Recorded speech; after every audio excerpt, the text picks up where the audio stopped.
Bonjour mesdames et messieurs. Info aujourd'hui, le vrai algérien quotidien 7 jours sur 7 jours, 24 heures sur 24 heures. Voir les titres. Merci. Il semble que la lune de miel entre le Maroc et Israël arrive à sa fin. Les uns comme les autres, nous sommes tous blessés. Et il n'y a pas l'un d'entre nous. Malgré leurs accords, Israël refuse de vendre son système de défense dôme de fer au Maroc. Il semble que la lune de miel entre le Maroc et Israël arrive à sa fin. Plusieurs promesses faites au Maroc après la normalisation de ses relations avec Israël sous l'impulsion américaine tombent à l'eau. Il s'agit notamment de l'accord de coopération militaire entre les deux pays, signé par le ministre israélien de la Défense Benny Gantz, qui s'est rendu le 23 novembre 2021 au Maroc. En effet, lors de cette visite, les médias ont évoqué la conclusion d'un important accord d'entente sécuritaire entre Israël et le Maroc. Un accord qui inclurait des exercices militaires communs et une coordination sécuritaire entre les deux pays. Ces médias ont même fait état d'une future acquisition par le Maroc, du fameux système de défense antimissile israélien Dôme de fer. En somme, le Maroc comptait renforcer sa sécurité en se basant sur l'accord qui sera signé avec leurs Israéliens. Israël refuse de vendre sa technologie aux pays arabes.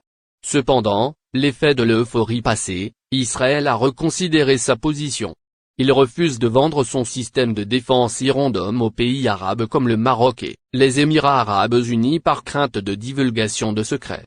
Selon Alon Ben David, analyste militaire israélien et contributeur au Mariv, les agences de sécurité israéliennes ont rejeté la possibilité de vendre des technologies développées à leurs nouveaux partenaires, les pays arabes qui ont signé les accords d'Abraham.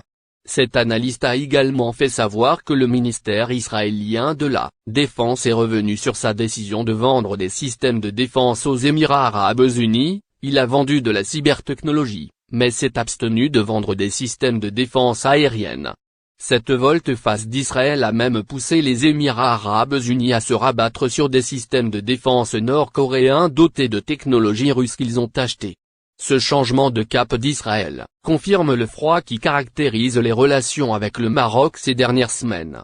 En effet, alors que plusieurs ambassadeurs ont remis leurs lettres de créance au roi Mohamed VI à la cérémonie de réception des ambassadeurs étrangers, David Govrin, chef du bureau de liaison d'Israël au Maroc, a été absent. Il n'a pas encore remis ses lettres de créance au roi Mohamed VI.